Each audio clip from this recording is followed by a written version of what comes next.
अगर आप रोजाना रात को चेहरा धोकर सोते हैं तो एक्नी और पिंपल्स 50% तक कम हो सकते हैं। शहद हनी एक नेचुरल एंटीबैक्टीरियल है, ये स्किन के बैक्टीरिया को खत्म करने में मदद देता है।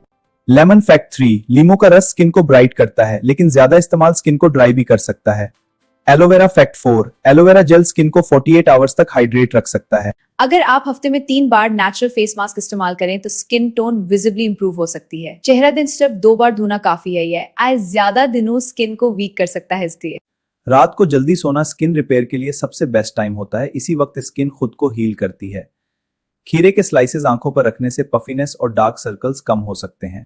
ग्लोइंग स्किन सिर्फ प्रोडक्ट से नहीं बल्कि हेल्दी लाइफस्टाइल से आती है। वाटर फैक्ट 10, मोस्ट इंपॉर्टेंट पीना स्किन को नेचुरली ग्लो करने में सबसे ज्यादा हेल्प करता है। अगर आपको ये टिप्स पसंद आए तो वीडियो को लाइक करें और चैनल को सब्सक्राइब करें।